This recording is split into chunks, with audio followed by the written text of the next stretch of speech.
Hello ladies and gentlemen, my name is Tommy and welcome to a surprise fourth episode of our speedbuild series, the Jurassic Egypt. And when I say surprise, it might be a surprise for you that a video is coming out this week when I'm supposed to be on a vacation, and I am right now.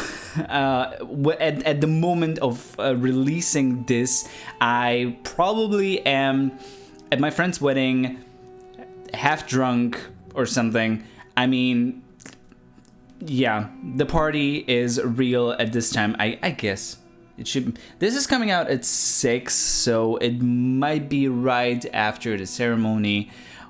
I might be eating now, probably. I don't know. I don't know what my future self is doing at this point. But this is a Coelophysis enclosure. Very little enclosure, and it was very hard to actually fit these guys in and to find a place for them. And as you can see, it is pretty barren at this point, and I'm only adding rocks after adding these Coelophysis in because I wouldn't have a place to put them. Then the Coelophysis would get in the way, so it was really like, it wasn't fun anyway. I'm adding shrubs, and I will add one more bigger rock over there somewhere. Yeah, this is it. This is the big rock. I was waiting for all those little thingies to go down. I decided that I would do this enclosure fenceless yet again. And I am halfway, sort of decided to do this park like completely fenceless. Maybe I'm not sure. The map might be too big for me to have the patience to do all the boundaries of every single enclosure like this, just with rocks or decorations. I mean, I am getting more patient, I guess. The game is helping. But this is the Proceratosaurus enclosure. And I put in a few palm trees, I put in some shrubs, and I put in the rocks before I put in the Proceratosaurus, and then I regretted it dearly because, yeah, it was not fun trying to fit them in, trying to put them there. By the way, in the last episode, I forgot to mention, guys, that you should be naming these dinosaurs in the comments. So we now have like 8 Proceratosaurus, we have 8 Coelophysis, we have Chasmosaurus, we have Carnotaurus, Euoplocephalus, we have Nodosaurus, and lots of Dryosaurus. We still have 1 Oranosaurus to name, and a few Nigersaurus as well. This, what you see me doing now, is the Carnotaurus canyon. I'm starting on the canyon, and yet again, and I realized that I didn't put any elevation in these enclosures, so that's what needed to be repaired. And as I was saying, this will be the Carnotaurus enclosure, and there will be a tour going around this enclosure. I'm going with using tours as a means of transport, but also as a means to, seeing the dinosaurs and, like to having some insight into the enclosure. So I was thinking about the Slovak word for today, which I could teach you, and I was like, let me improvise. So, and it just came to me. I never told you how to say exhibit in Slovak, or enclosure, or do we have 2 words for it? I'm not really sure if we have 2 words for it in Slovak, but one of those words is výbeh. One of the words is výbeh or ohrada. Yeah, ohrada. So you get 2 for 1 in this episode. You get 2 Slovak words. If you ever visit a Slovak zoo, The one in Bratislava is quite nice. They keep refurbishing it. It didn't used to be so nice, but now it's kind of fine, I would say.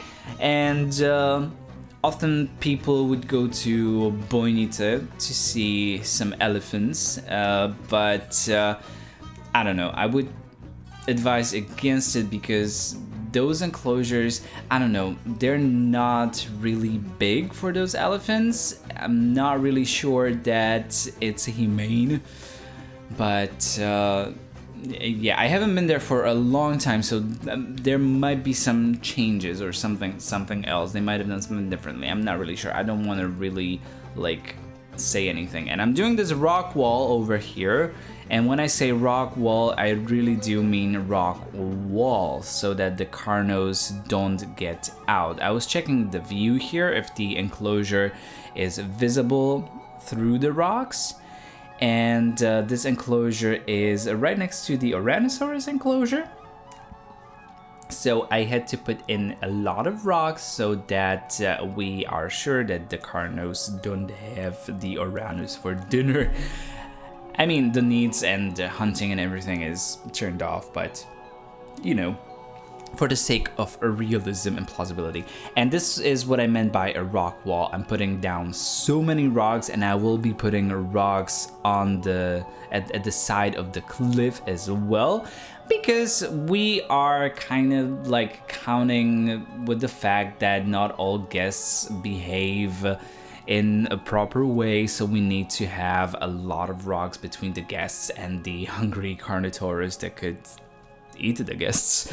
I mean, in regular zoos there have been cases of people like falling in with the bears and tigers and everything, so these are dinosaurs, so we need to be extra careful.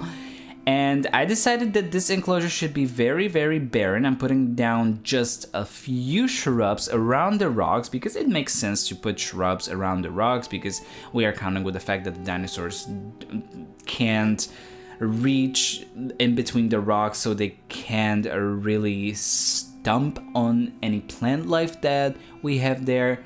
I was trying to play with the elevation. I was really trying to do a canyon here, trying to have different levels of the enclosure, and I was trying to make it natural. I'm adding some cacti over here with the brush.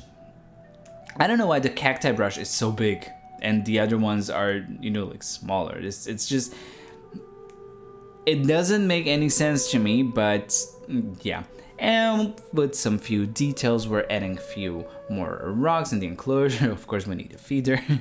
I always forget the feeders. It's just, I don't know why. I don't know why I'm like this. But yeah, it was really fun building this enclosure, and I really wanted to have some carnivores in here finally. And Carnotaurus, of course, Carnotaurus is the ultimate carnivore for the desert environment. It's just like, I blame the movie Dinosaur.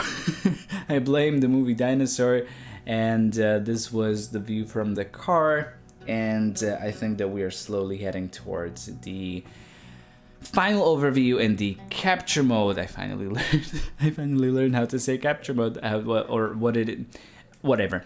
So this is the first enclosure. This is the Coelophysis enclosure. The Drysaurs here are very noisy, and we have lots of cacti over here, and it's a very cute and small enclosure because, you know, when you have dinosaurs and animals that are this small, they don't need that much space. And these are the Proceratosaurus. I'm not really sure if you could see the skins that I used for these guys at the screen. I'm not sure if I included it.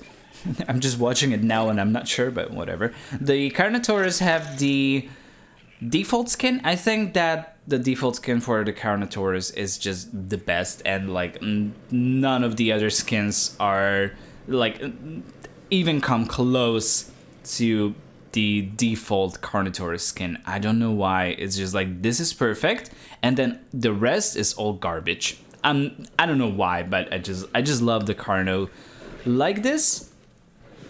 And this is the canyon.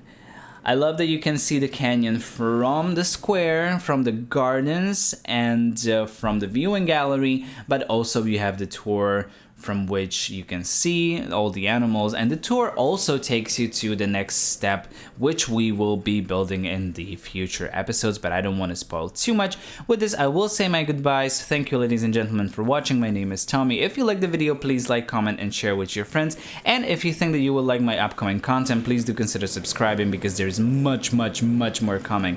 Thank you again for watching. Have the greatest of the days. Until the next time, bye bye.